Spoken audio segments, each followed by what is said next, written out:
जय श्री राम दोस्तों, वॉक पे चर्चा में आपका स्वागत मेरे चैनल भारत का गौरव पे। सतपाल मलिक ने कल करण थापर के शो पे माफ़ी मांगी कि मैंने अमित शाह जी के बारे में जो बोला था वो गलत बोला था, मैं अपने शब्द वापस लेता हूँ। उन्होंने दोबारा पूछा क्या आपने गलत बोला था? हाँ, मैंने गलत बोला था।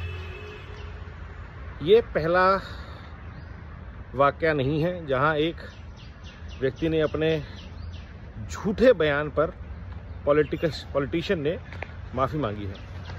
कुछ ने कोर्ट में माफ़ी मांगी है, कुछ ने मानहानि का दावा होने के बाद माफ़ी मांगी है, और कुछ लोग आज भी उन झूठों को फैला रहे हैं क्योंकि वो अपना नैरेटिव का पॉइंट प्रूव करना चाहते हैं और वो सोचते हैं वो हर एक से ऊपर हैं।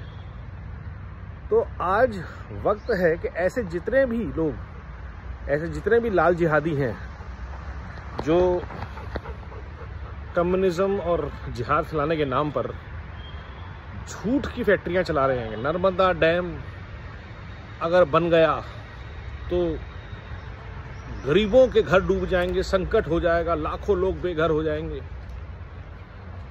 करीब 20 साल तक इस झूठ को चलाया गया और गुजरात और बाकी सब राज्यों को सरदार सरोवर जैसे एक महत्वपूर्ण प्रोजेक्ट से दूर रखा गया और बहुत सारे लोग गए थे उस झूठ में शामिल होने के लिए।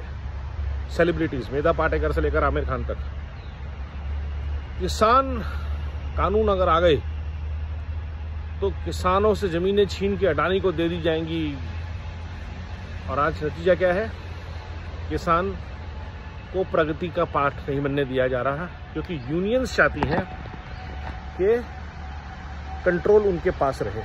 नतीजा, योगेंद्र यादव, राकेश टिकैत जैसे लोग अपनी दुकानें चला रहे हैं, करोड़ों कमा रहे हैं, और जो किसान है वो आज भी लोन ले रहा है, ऋण में डूबा है, फसलें बर्बाद हो रही हैं, कॉन्ट्रैक्ट फार्मिंग वो नहीं कर पा रहा, अपने इंटरेस्ट सिक्योर नहीं कर पा रहा, और उसके बच्चे खेती छोड़ रहे हैं, गांव छोड़ रहे हैं। नतीजा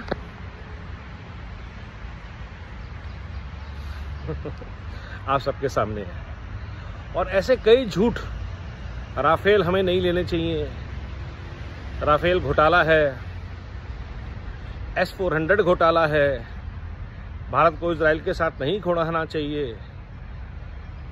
ये सारे जो नैरेटिव चलाए जाते हैं, ये एक इकोसिस्टम द्वारा चलाए जाते हैं जो कंट्रोल करना चाहते हैं क्योस, और उनका पर्पस है अनार्की, परपेचुअल अनार्की। क्योंकि जब देश में अनार्की रहेगी, अविश्वास रहेगा, तब तक उनकी वोट बैंक की राजनीति भी चलेगी। हिंदू को मुसलमान से लड़वाओ, अगड़ों को पिछड़ों से लड़वाओ, उत्तर भारत को दक्षिण भारत से लड़वाओ, और किसी को भी एकजुट होकर भारत के निर्माण के लिए काम मत करने दीजिए।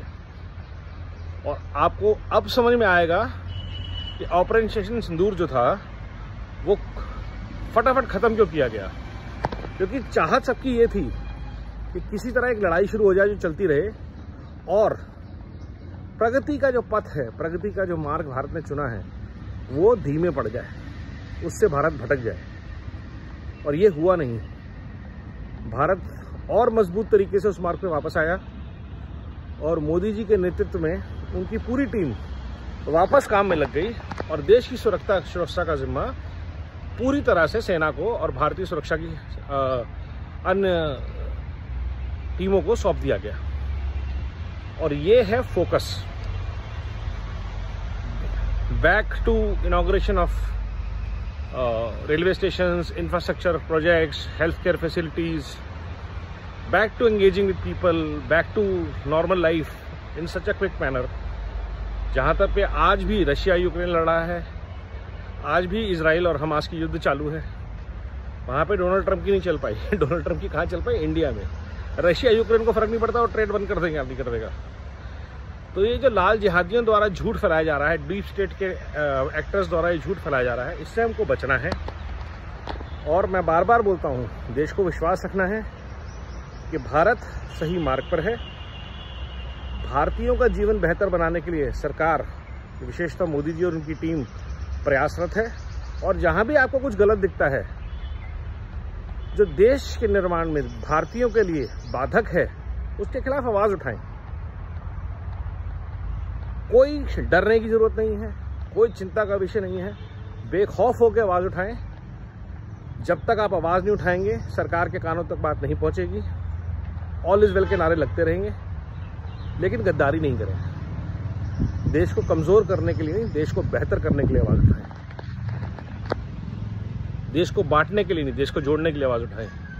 कांग्रेस और लेफ्टिस्ट माइंडसेट से नहीं, एक भारतीय होने के नाते, एक सनातनी होने के नाते, एक भारत माँ का सच्चा सपूत होने के नाते आवाज़ उठाएं। नमो भारत, वंदे मातरम, जय हिंद।